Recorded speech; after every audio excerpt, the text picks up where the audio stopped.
Hi, everyone. Welcome back to another episode of the Fiercely Spiritual podcast. I'm your host, Sandra Ray, and I'm here today with Donna Bacon, who is an accredited psychotherapist working in Dublin. And she's the founder of Trua Counselling and Psychotherapy. So, Donna, you're so welcome. It's so good to have you here today. So, we're going to be talking about a subject that I think a lot of people will be interested in. And it's all about highly sensitive people. And it's something that I know a little bit about, but probably not a lot about it. And I know Donna is very interested in this subject, and it's something that you're quite passionate about. But before we get into it, I wanted to just allow people to know a little bit about you and how you came to be a psychotherapist and just a bit about your background.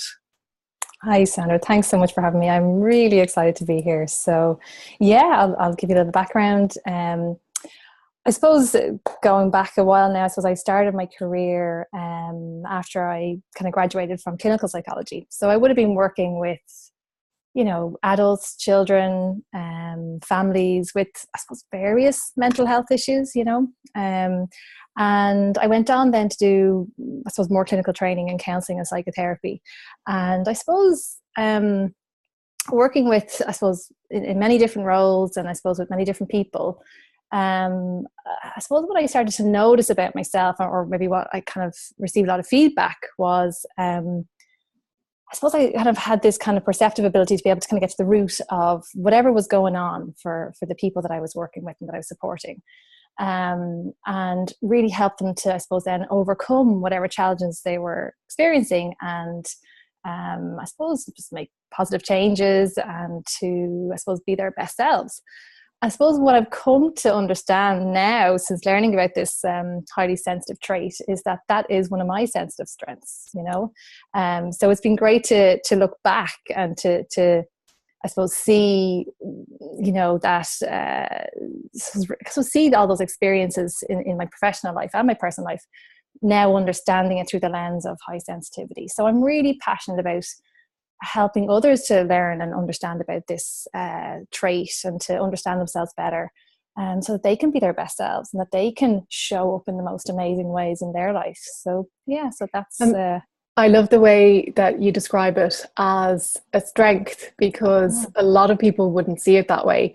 They'd see it as more of a hindrance and something that maybe holds them back a little bit, or that keeps them from expressing themselves fully. So maybe if we just explain to people what exactly a highly sensitive person is.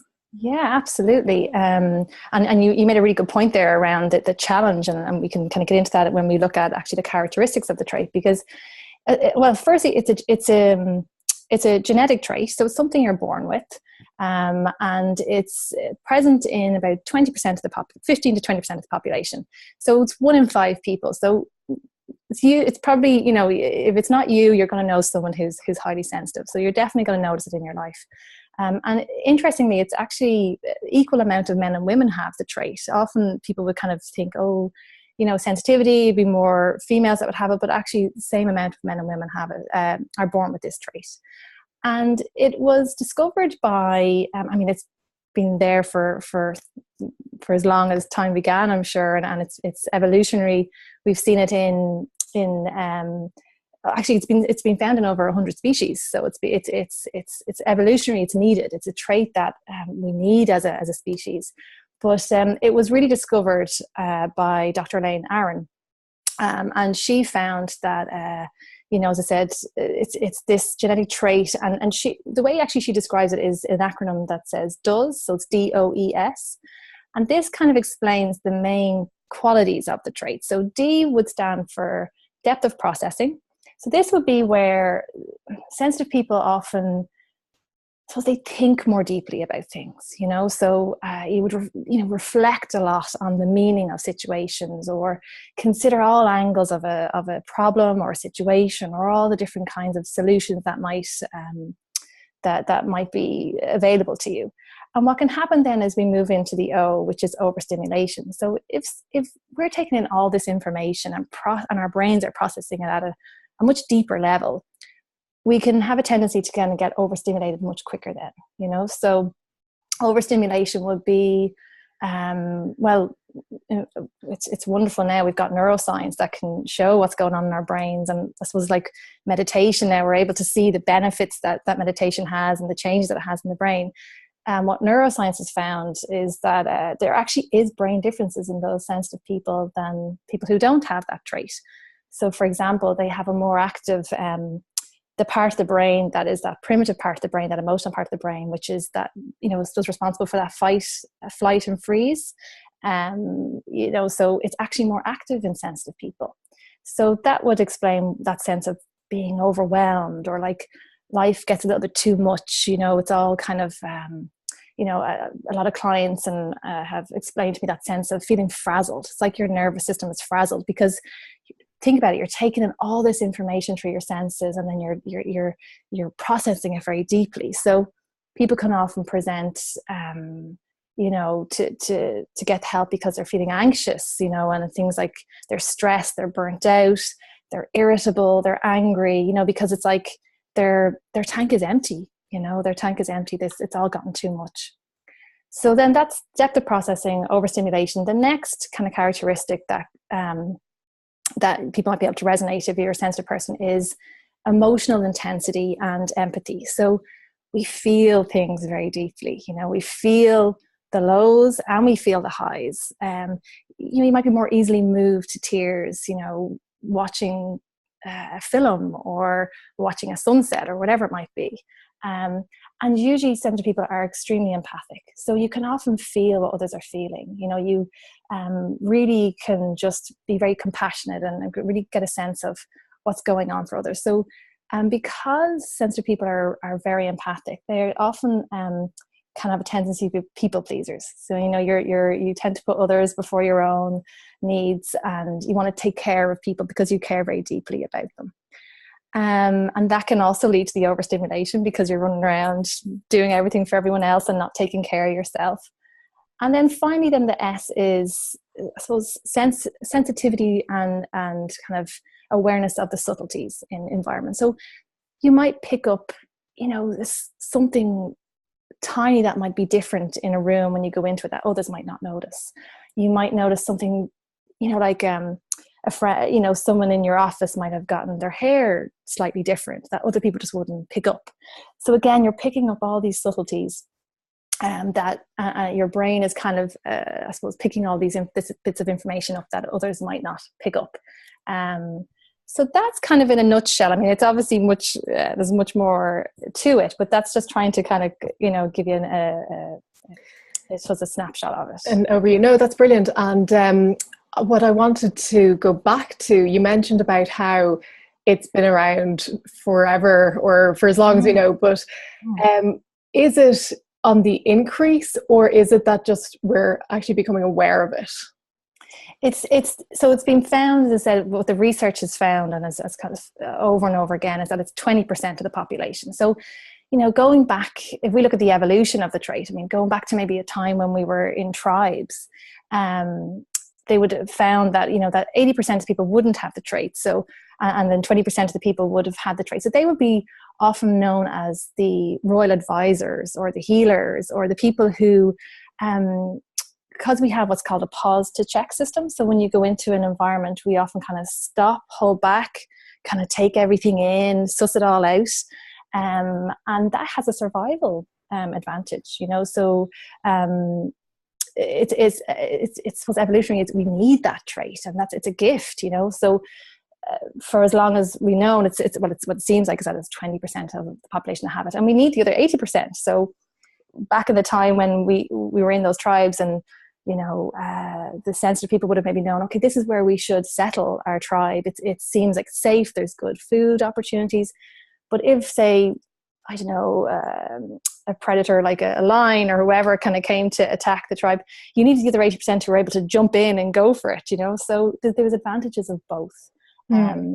But yeah, so that's there seems to be a consistency in terms of that. There's 20% of us that have the trait. Yeah, maybe it's just my awareness of it. I think I'm noticing a lot more people with it, and particularly children. I'm noticing a lot more children who are displaying the trait. And maybe it is subtly increasing, maybe it's not increasing in leaps and bounds, but maybe there is that subtle increase of highly sensitive people. So what is it? I mean, is there a scale? Is there, or is it you are or you're not? Or is there like a scale of you can be, you know, on the lower end or on the higher end, or how does that work? Well, that's actually a really interesting point, because you're right, there is kind of a scale, and maybe, as you say, what we're noticing is that people who might be maybe lower on the sensitive trait scale but still show those qualities. So the way to find out is on Dr. Elaine Aron's website. It's called www.hsperson.com. You can actually take a self-test, and this has kind of been, you know, proven to, you know, it's very reputable, and you answer the questions, and I suppose depending on how many questions you answer, you're either sensitive or not. However, there is some that, for example, would be extremely sensitive, who would probably answer yes to everything, and then there's those that would kind of be more moderately sensitive. So as you said, maybe it's actually that we're noticing people being more comfortable coming forward and saying, yeah, this is me, this is my experience of the world, as opposed to trying to maybe kind of hide that about themselves. And I'll put a link below to that website. I'll link it up so people can go to it. So this is something that people are born with. If a person is born with this, can they manage it, or what's the best way to deal with it? Or like, once you've identified yourself as a highly sensitive person, what's the next step? Absolutely. I mean, and that's what's most important. I mean, what I've seen, so from my own personal experience and others, is that often people feel, you know, burdened by this, but it's actually, as I said, it's a gift, you know, but we only recognize it as a gift when we know how to nurture it and to care for it, you know. So if you're constantly feeling overwhelmed, overstimulated, you know, like life is too much, you know, you've got a sensitivity to noise, lights, sounds, crowds, you know, of course you're not going to see it as a strength or as a gift or as something wonderful. However, if you learn to manage it, as you say, then you can show up in the most beautiful ways in your life. So there's some amazing strengths to the you know, people are extremely intuitive, creative, loving, empathic. But if you, as you said, if you're kind of overstimulated all the time, you can't share those parts of you. So one of the most important things for the sensitive people is to learn how to manage that overstimulation, that over arousal. So that's one thing I often work with clients, and it's an ongoing challenge for myself, you know, trying to find that balance, especially with young kids. You're always trying to find that way of, okay, how can I keep that balance? So things that can help is, you know, I suppose, well, one is knowing your triggers. So knowing what triggers that over arousal for me. So for example, for me, I know rushing around or having too much to do, or me too. Yeah. So that's so, you know, if I'm running around, like even, you know, running back here to kind of get started, I had to go, okay, my heart's pounding now, I need to breathe, I need to calm down, I need to ground myself. It's really important. So knowing and being aware of that experience of over arousal in your body kind of can be a red flag for you to say, okay, what do I do to manage it now? So as you said, so, you know, breathing techniques, it's really important for a sensitive person to have alone time, to have some downtime, because we need time for our brains to process all the information that we're taking in. We need time to reflect. So journaling can be really helpful, breathing, meditation, alone time. You know, nature is really good for grounding the sensitive people. I mean, there's many different techniques, but sometimes it can be quite unique for the individual. So what I usually try and help people find is those unique ways to find balance in their life. You know, saying no is a big one. Having those boundaries in place, saying, you know, learning how to say no and say yes to yourself. Taking care of yourself physically, you know, exercise, eating well, all those kind of, you know, basic self-care pieces. But it's extra important for the sensitive person, because they say we can more easily get over aroused, but also we need to retrain our brains to come out of that fight or flight freeze place. Because we're often more in our emotional brains, we need to kind of relearn. And there's some tools and techniques I use with clients to help them kind of retrain or relearn how to kind of calm their nervous system and really settle themselves down and just enjoy life more, Yeah, it's so important. And I think just that awareness of having that trait is really important, because otherwise you think, oh, I'm just frazzled. I'm just a person who gets anxious, or I'm just a person who gets frazzled. Whereas that totally cannot be the case. And it's funny because I'd identify myself as a highly sensitive person as well. And recently I had an ear infection, and I was like making up some garlic oil, and I put on some cotton wool, and I put the cotton wool in my ear. And immediately I was like, wow, this like just dampens out so much noise. So I got another piece of cotton wool and put it in my other ear. And I was like, oh my God, this is amazing. And it was like a revelation. And I was like, I feel like not only did I have an immune, I felt like somebody had wrapped me in cotton wool, and I was just insulated. And I was like, this feels so good. And I was laughing to my husband. I was like, I think I'm going to go around with cotton wool in my ears all the time. Yeah. And a lot of sensitive people actually do, when they come to understand the trait, they actually, like for me, noise is another big trigger. And I've only come to understand that more recently. I think having young kids who run around screaming. So often I think people who don't know a lot about the trait don't get the sensory overload element of it, and that they often just say, oh, I'm just an angry person, or I'm just an anxious person, and this is how they're evaluating it. And then you get all these labels on top of yourself, and then you're feeling all these negative self-beliefs that you have about yourself. And whereas you said, maybe just simply understanding, okay, and it's funny you say about the pain, sometimes sensitive people can also have more sensitivity to pain. So just knowing what to do, maybe it's simply adjusting your environment or putting cotton wool in your ears, and suddenly you feel better in yourself and physically, and then you're not kind of labeling yourself as anxious and I've got someone with an anger problem. And it can be simply going, okay, sensory, it's a little bit, I'm it's like sensory overload, and I just need to almost, like I always say, it's almost like a dimmer switch. It's almost like trying to just turn down the stimulation, like a dimmer switch, so. Yeah, and just as you say, becoming aware that there's stuff that you can do is empowering, because you realize, okay, I don't have to just have this going on in the background the whole time. There's things that I can do to manage it, as you say, like breathing and meditation and other things. And you mentioned that a lot of people who are highly sensitive, they're like empaths. So is there a difference between empaths and highly sensitive people, or are all people who are highly sensitive empaths, or how does that work? Yeah, I mean, I suppose I'll share you, I suppose, my understanding of it. I know that Dr. Elaine Aron, who's kind of the pioneer of understanding the highly sensitive person, she would say that they're not the same. Although I know a lot of sensitive people who would identify as a sensitive person and an empath. So I think there's a huge overlap. There's a lot of similarities in terms of, that deep empathy that you have for others, really being able to feel what others feel, and maybe sensitivity to your environment and that. But I think, and this is just my understanding, is that where the differences may be is that I'm not sure that all, say, empaths might have the DOES, the does characteristics. So, for example, the depth of processing may not be there.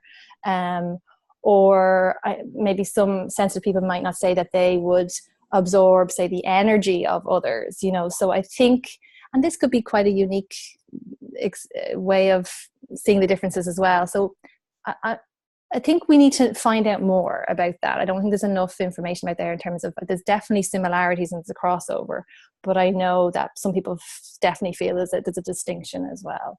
And the other thing I was looking at is introverts. So obviously a lot of highly sensitive people would be introverts because of their sensitivity, but would all introverts be highly sensitive, or is that completely different? again, what my understanding is that what the research shows is that those that are highly sensitive, 70% are introverts, because often people say, oh, they kind of almost link the two of them together, but actually 30% of sensitive people are extroverts, you know. Mm. So that can be a challenge as well, because they still need that downtime, but obviously feel very fulfilled by socializing and being with a lot of people and whatnot. So introversion, extroversion, and the sensitive person is definitely different. But as I said, what the research has found is there's 70%, there's more of an inclination towards introversion if you're a sensitive person. Okay. So if a person identifies as being highly sensitive, obviously they can go and they can take that test that you mentioned. But if they do identify as being highly sensitive, what can they do themselves? Like, is there anything that they can do on a day-to-day basis? Obviously, you mentioned the breathing, you mentioned meditation. Is there any habits that they can develop that they can incorporate into their lifestyle to make it a bit easier for them? Yeah, I mean, I think depending on what the individual challenges are for the person, but usually it tends to be the over-arousal, overstimulation. For that, I think, I suppose on a practical level, I think doing things like, so some small things that, have really helped me as well is slowing down, slowing down your pace. So if you notice you're rushing on, okay, my heart's racing, I'm not breathing, I need to just, like, even just physically walk slower, the other thing to know is that we need more time to get started in the morning. So having more time in the morning to kind of ease into your day. And that was one of the biggest challenges I found having kids. It's almost like being startled awake and you're on straight away. So now I have to get up a little bit before the kids so I can kind of ease into the day and, set myself up that I'm not starting the day over aroused. I'm not starting the day in that kind of, fight, flight kind of freeze state. Also then what's really important is we need time to settle down before we fall asleep. So going to bed, reading or looking at your phone or being rushed around and expect yourself to fall asleep. For most of us, that's very hard. But for the sensitive person, it's extra hard, because if you've been running around all day, taking in all this information, at nighttime, when you slow down, it's almost like the dust is settling and your body, your brain is trying to process all that information. So you need a bit more time to go through the day, almost like reviewing your day. And that's where journaling can be really helpful at nighttime, just almost like a brain dump, just kind of get it all out. And then giving yourself time to really let the body relax, so maybe doing meditation or breathing at nighttime or as part of your bedtime routine is really important. Other things that I suppose people have found really helpful is, again, this is a real challenge for a lot of parents or people who maybe have a lot of demands on them or are caring for others, is having that alone time. Dr. Elaine Aron would say we need 2 hours alone time and downtime. Now that sounds like heaven, but it's not always realistic. But trying to just be mindful during the day. Like sometimes I say to people I'm working with or myself, when I'm boiling the kettle, just take those couple of moments just to do some deep breathing, some deep abdomen breathing. Or, when you're walking up the stairs, just so trying to incorporate it into your day. Other things that sensitive people have found useful is having a routine, so having parts of the day that are predictable, that you don't have to think about, because sometimes, again, it's been found that if sensitive people are kind of getting over aroused, I suppose, well, your thinking part of the brain is turned off, so it's harder to make decisions. So reducing the amount of decisions that you have to make during the day can be a kind of a really helpful way of just feeling like things are a little bit easier. So having whatever your routine might be in terms of whether you're going to work or minding kids or that reducing the amount of sometimes the decisions that you have to make on the spot, and then the big one I think is learning to work on that inner critic, work on that inner chatter, because often, unfortunately, a lot of sensitive people, we've grown up with messages that were either too much or not enough or different in some way, and we are, you're 20% of the population, so you are having a different experience, but that can often become a very kind of mean inner voice that looks at all the things that's wrong with you, and can really kind of drag you down. So working on those positive affirmations, how you talking more compassionately to yourself, are just small ways that might kind of ease that, I suppose, ease the challenges of being sensitive.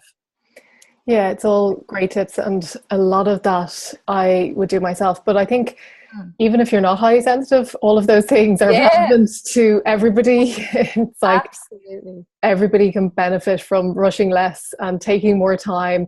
And I always encourage my clients to do breathing breaks, like you said, taking those few moments when you're standing in a queue, when the kettle's boiling, when you're on traffic lights, those moments where you're going to be in stillness, rather than being like, come on, look at your watch. Sitting and breathing deeply, even 3 mindful deep breaths is just, it completely changes your attitude, your outlook, and it's so good. And one thing you were saying about the morning routine, and it's something that I've found is so important, because I was just joking the other day with my husband. He was saying, like, when the kids get up, it's like they're on. It's like there's no easing into the day. They are on, and it's like, go. And I need to ease into my day. So what I've been doing, which I found really, really helpful, is the Miracle Morning. People haven't read it. It's by a book by Hal Elrod.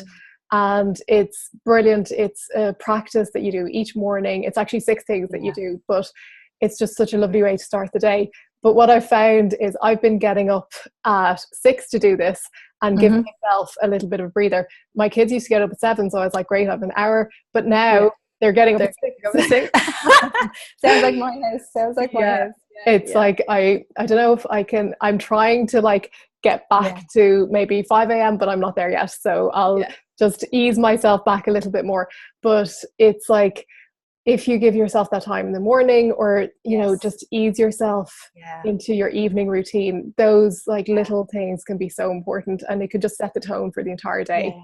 Absolutely. And it's funny, I'm laughing here because I was literally just saying to myself today, I'm going to have to get up at 5 a.m. for this to happen, because like that, our kids are 6 a.m. starters, and when they're on, they're on. So, and it's funny because talking about kids, for me, my eldest little girl, she's actually been my greatest teacher, because I actually came to understand my sensitivity through her.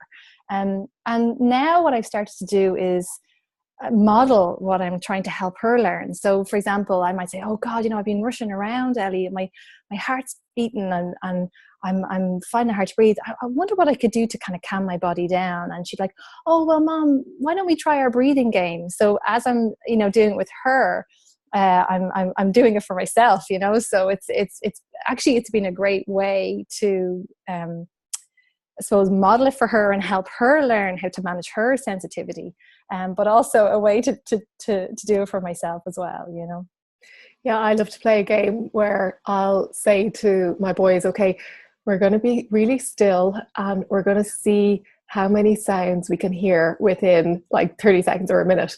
And they'll like sit there and they'll be like listening. And then I'll just be like, it's just like a little like silence break. And then afterwards I'll be like, so what did you hear? And they'll be like, well, I heard a truck and I heard this. Brilliant. But it's a lovely way to get them to be more mindful, and for me to have a little mini time out. Exactly. And it's funny, just when you were saying about the senses there, and being mindful and helping them to kind of learn those skills. One of the things that just came to my mind there is that we receive 80% of the stimulation through our eyes. So sometimes just closing our eyes can reduce that stimulation. So sometimes what I do is I say, oh, let's pretend we're breathing our birthday candles out in the dark. So I kind of get to close my eyes as well, and then we do our breaths. So sometimes, like, maybe you're not with kids, maybe you're in work, and you're at a computer, or you're looking at your phone, or whatever it might be. Just getting your feet firmly on the ground, closing your eyes, and just doing a couple of deep breaths can just reduce that amount of stimulation and can just calm you right down. So whether you're with kids or we're trying to find a way that works for you. Yeah, I used to work in an office where I'd take breaks in the toilet to do that, just to sit and breathe. And I might be in the toilet for like 5 minutes. And it was actually a really small office that we worked in, and there was one toilet in the whole place. And people would come along and they'd like feel there, like, there's somebody in there, what's going on? But I like didn't care. I was like, no, I'm like, this is a few minutes that I need, and I'm going to be more productive afterwards.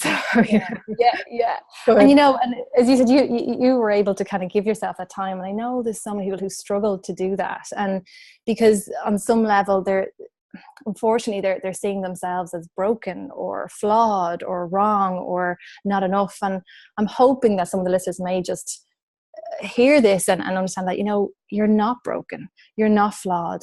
It's okay to be sensitive. You know, it's okay to get tired easier. It's okay to need that downtime, to need that space. And actually, when you really give that to yourself, as you said, after you've taken that breathing break in work, you go out and you're filled up and you're ready to share all your talents and your gifts then, you know. Well, as you say, it makes you better at your job. And I find the same. I'm a better healer. I'm a better empath. I'm better able to help my clients because I can feel and I can sense more, and I can identify with a lot more. And particularly, I mean, be on the empath side of it, like I feel people's pain in my body. So I know, okay, well, they're sensing this pain or they have this going on. And as soon as they leave like that, I, you know, break that connection and that pain goes. But even knowing how to break that connection, because if I didn't, I'd be walking around with that for the rest of the day. So that's like a whole other episode on energy work, but we'll talk about that another time. But if they've gone down the path where they are suffering, where they are, you know, really finding it hard to cope, if they wanted to work with you, if they wanted to go a little bit deeper into the process of just, you know, allowing themselves to, I don't want to say recover, but to deal with all the stuff that they're taking in, how can they do that? Yeah, and it's funny because what the research has found is that because as sensitive people we are so much more influenced by our environment. Unfortunately, we are more susceptible to mental health problems like anxiety, depression, and whatnot, because, you know, we possibly have we've kind of grown up in environments where our trait and our sensitivity wasn't necessarily understood or supported. And so we've kind of maybe grown up with this message that, you know, some very kind of, you know, negative labels and negative messages. So when we kind of get to adulthood, we've internalized all those things and we're really struggling with them. But what the flip side of that is that we're also, what the research has found is that we benefit so much more from the positive, you know. So actually those that are sensitive and they come to healing or therapy or whatever it might be, that they actually excel, they flourish, they thrive. So it just shows that that's the upside of our trait, that although we might be suffering more, but when you take that step and get the support and get the help and understand yourself more and understand what you need, that you can thrive, you can just flourish, you can, you know, there's so much potential there. So yeah, absolutely. You can, I mean, do you want some of my details? Is it, Sandra, or what way do you work with people? Do you offer a program, or how do you work with people? So I do both. I work on a one-to-one basis where they can come and do some kind of one-to-one work. And, you know, we can help them understand whatever it is that they're suffering with, whether it be anxiety or overwhelm or relationship problems or self-esteem or whatever it might be. And, you know, learning tools to manage that. And maybe it might be communication skills in terms of, you know, how they can communicate their needs in their relationships, or putting boundaries in place and taking care of themselves. Or I also do group work. So every now and then I do groups that come up, and I'll be doing a group in September around kind of suppose for people who may be experiencing anxiety, but probably is experiencing that over arousal, that overstimulation. And the other thing about sensitive people is that we are so fulfilled by that deep connection. So connection is very important to us. So groups are usually actually really beneficial for sensitive people. And, you know, we're going to focus on things like how to manage that overwhelm and that overstimulation, and to, you know, so there's lots of different techniques that I suppose I'd mentioned that we'll be working on. So I do both individual and groups. So. Okay. Well, it's been a great insight into it. I've definitely learned a lot more, and I think it's good to put it out there to allow people to have that knowledge, because I always think, you know, awareness is the first step. Without awareness, like, you're lost, you can't do anything. But once you have that little bit of information, then you can take the steps to choose what you want to do, or you can research it more, you can do something about it. But if you don't know, you can't do anything. So absolutely. Thank you for going through it and explaining it so well. And it's been a pleasure to talk to you today. And if people do want to contact you, your company is called Trua Counselling, and I'll put a link to your website also below this as well if people want to get in touch. And is there anything else that you want to add before we finish? No, that's fantastic. I've thoroughly enjoyed speaking with you, and thank you so much for giving me the chance to connect with your listeners, and hopefully those that are sensitive out there will, it'll resonate with them, and that's super. Thank you so much, Sandra. Brilliant. Thanks, Donna. And we'll see you next week for another episode of the podcast.